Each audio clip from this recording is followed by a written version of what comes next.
বিসমিল্লাহির রহমানির রহিম। আজকে আমরা কথা বলতে চেয়েছিলাম ইরান এবং ইসরায়েলের ইসরায়েল এবং যুক্তরাষ্ট্র, এই যে ত্রিমুখী একটা সংঘর্ষ, এই সংঘর্ষের ১০০তম দিন গতকাল অর্থাৎ ৭ জুন এটা পূর্ণ হয়েছে। এই জায়গায় আমরা দেখব যে আসলে কি ঘটনা ঘটেছে। আমরা সর্বশেষ যে কি ঘটনার মধ্যে আছে, যে অবস্থাটা কি আছে, আমরা সেটা দেখব।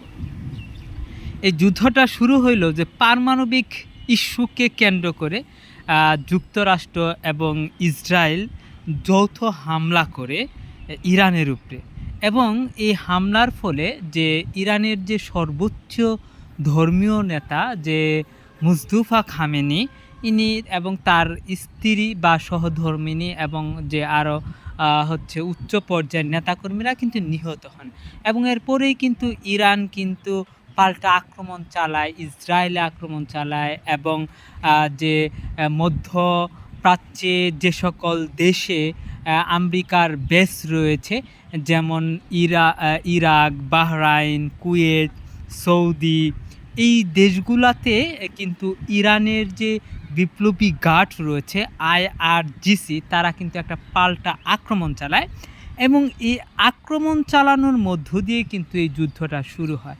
এবং ঠিক শুধু তাই নয়, এরপর হচ্ছে ইরানের এই যে আইআরজিসি, এই বাহিনীটা হরমুজ প্রণালীটা বন্ধ করে দেয়।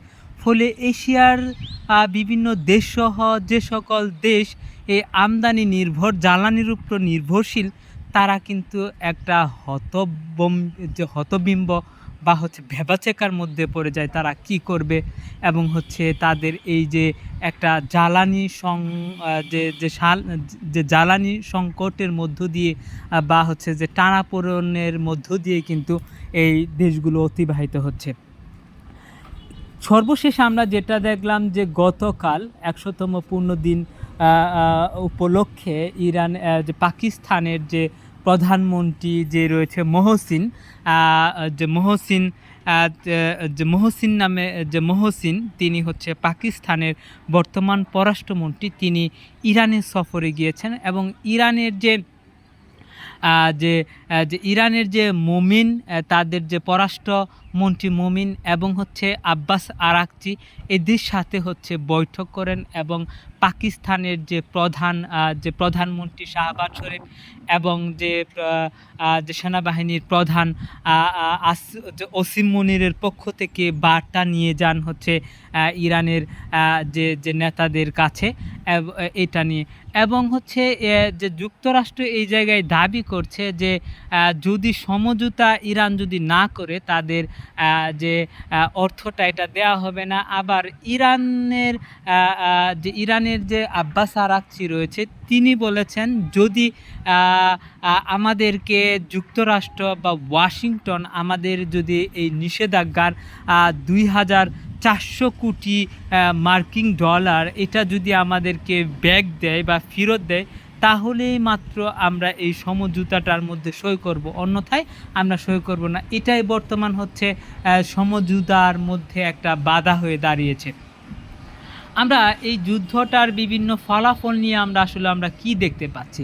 আমরা দেখতে পাচ্ছি এই যুদ্ধটা শুরু হয়েছিল ২৮শে ফেব্রুয়ারি ২০২৬ সালে, এবং এই যুদ্ধটার ফলে কিন্তু আসলে এই হরমুজ প্রণালীটা কিন্তু বন্ধ হয়ে যায় ইরানের আইআরজিসি। আমরা যদি দেখি যে ইরানে হচ্ছে এই হরমুজ প্রণালীটা দিয়ে কিন্তু যুদ্ধের আগে যদি ১০০ জাহাজ চলতো প্রতিদিন, তাহলে এখন এই যুদ্ধজাহাজ চলছে মাত্র ৬০টা, অর্থাৎ ৯৩% হচ্ছে জাহাজ চলাচল এই রাস্তা দিয়ে বন্ধ হয়েছে।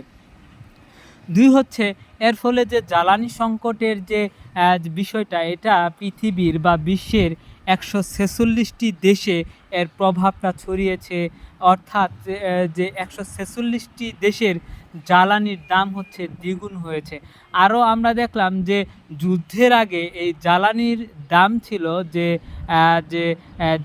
প্রতি ব্যারেল হচ্ছে $৭০ কাছাকাছি, কিন্তু এই যুদ্ধ সংঘটিত হওয়ার পর থেকে, অর্থাৎ ২৮শে ফেব্রুয়ারির পর থেকে এই 28শে ফেব্রুয়ারির পর থেকে এই জ্বালানির দাম প্রতি ব্যারেল $100 উপরে কিন্তু আসলেও বেড়ে গিয়েছে।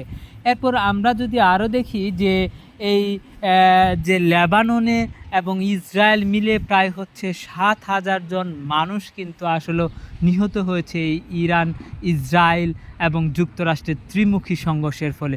শুধু তাই নয়, লেবাননের প্রায় 2,000 বর্গ কিলোমিটার অর্থাৎ 1/5 কিন্তু জায়গা ইসরায়েল দখলে নিয়েছে।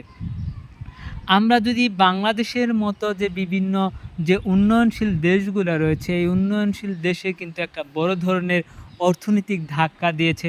শুধু তাই নয়, বিশ্ব পুঁজিবাজারে কিন্তু এর একটা বড় প্রভাব বা একটা ক্ষতিকর প্রভাব কিন্তু আসলেও এই ইরান এবং ইসরায়েল এবং যুক্তরাষ্ট্রের ত্রিমুখী সংঘর্ষের ফলে কিন্তু একটা প্রভাব বিস্তার হচ্ছে। Thank you so much. আমরা পরবর্তীতে আবার কথা বলবো। ওকে, আসসালামু আলাইকুম।